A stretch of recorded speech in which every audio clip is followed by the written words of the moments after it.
The beginning after the end episode 2, titled The King Under Attack, was released on Wednesday, April 9, 2025. The beginning after the end episode 2 commences with a scene from Arthur's past life as King Grey, where the royal council judges an emissary guilty of trying to harm the king's life. As per the law, the man should be executed. Yet, the council shows mercy and wishes to send him and his family to their homeland, where they will await sentencing.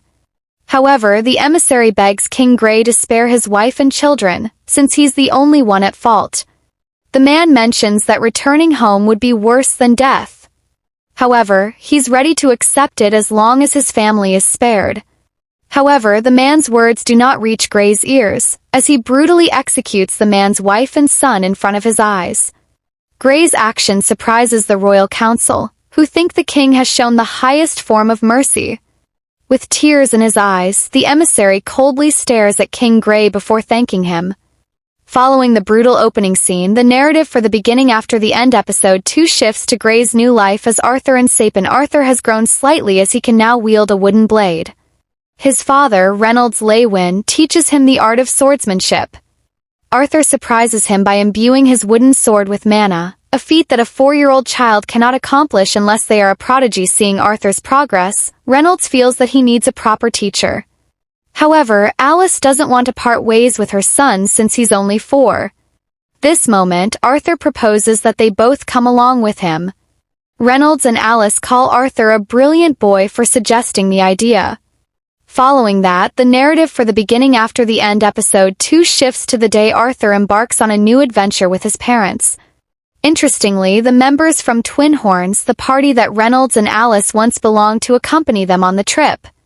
Adam Crench, Angela Rose, Durden Walker and Helen Shard introduce themselves to Arthur, except Jamine Flamesworth, who only stares at the boy. After the mini introductions, the party embarks on the trip in carriages driven by monstrous beasts.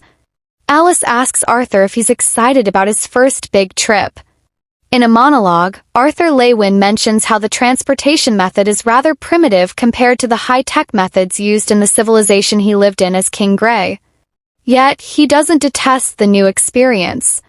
According to the beginning after the end episode 2, Arthur's party is headed for a city called Xyrus. Since it's a long trip, the party decides to rest for a while. However, every moment has its challenges. As soon as Adam and others rest, several wild beasts surround them. The beginning after the end episode 2 shows Adam and others from the Twin Horns party eliminating the monsters. Arthur analyzes the battle from afar and realizes that Adam, Helen and Jasmine are augmenters, while Angela and Durden are conjurers. Seeing them fight so efficiently against the wild beasts, Arthur feels he must become like them soon. At any rate, the monster hunt proves fruitful for the party as they secure food for the night. The sun sets and the night sky envelopes the green meadows where the party prepares dinner. Alice notices an injury on her husband Reynolds' arm, so she wants to heal him. However, Helen and others tell her to wait for a moment.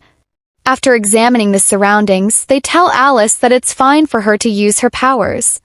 According to the beginning after the end episode 2, Alice belongs to a special type of mage called an emitter, who has healing powers. Since emitters are rare and valuable, their skills make them susceptible to danger. That's one of the reasons why Reynolds and Alice were living in the country, so they could remain anonymous. Through dinner, Adam Crench suggests that he and Arthur should have a sparring contest. Arthur wonders whether he has forgotten about the fact that he's only 4 years old. Adam gives him a wooden sword to start the match. The red-haired warrior imbues his sword with mana and charges at Arthur, who evades his attack. Interestingly, the boy uses 2 types of magic on himself to increase his strength and agility. However, it's still not enough to defeat Adam because his 4-year-old body doesn't permit him to follow his mind. As a result, he falls short of attaining victory. Yet, Arthur gets praise from Adam, who wonders what kind of extraneous training Reynolds has put the boy through. Meanwhile, Arthur's move impresses Jasmine, who finally talks to him. She wants the boy to teach her the move. The beginning after the end episode 2 then continues Arthur and the party's trip and shows still moments from their journey. While at that, Arthur continues his training and teaches Jasmine his movement. As a sign of gratitude, the girl gifts him a dagger. Arthur realizes that Jasmine has taken a liking to him. Then one day, during their journey to Xyrus, Arthur and others are attacked by bandits. Reynolds and the Twin Horns members try their best to fend off the bandits' attacks, but their numbers prove too much for them. As such, Reynolds suggests that Arthur should take his mother and run away somewhere. However, Arthur doesn't want to leave his father behind. This moment in the beginning after the end episode 2, Reynolds reveals that Alice is pregnant. Arthur finally understands that he must protect his mother. Reynolds assures the boy that he will find them soon.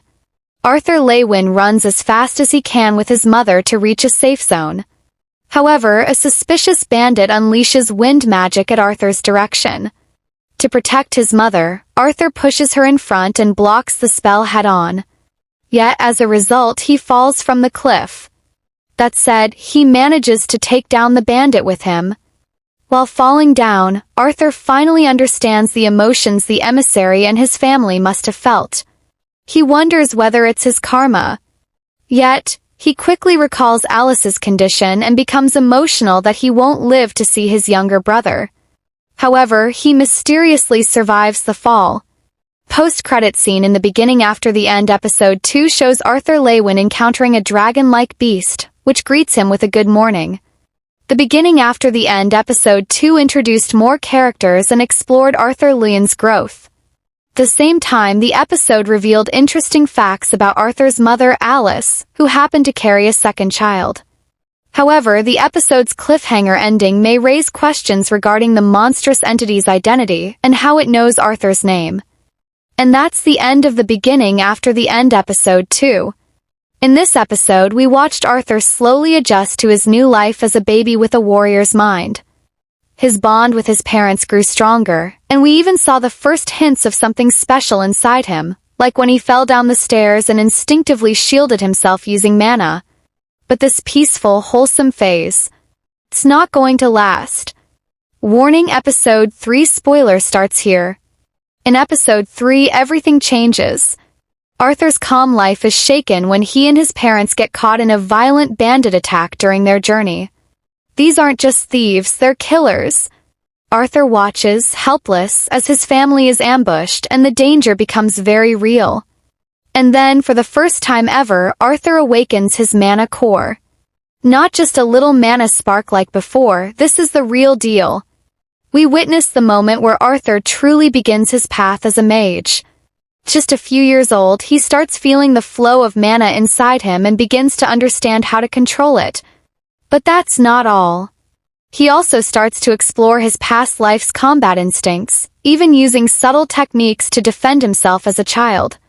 The end of Episode 3 sets him on the path to becoming one of the youngest magic users the world has ever seen. The stakes are higher. The threats are real. And Arthur's growth officially begins. So if you thought Episode 2 was slow and wholesome, Episode 3 will prove that the beginning after the end isn't just about reincarnation, it's about survival, awakening, and rising beyond limits. Movie Camera, if you enjoyed the breakdown, make sure to like, subscribe, and hit that bell icon. Thanks for watching, and I'll see you in the next one.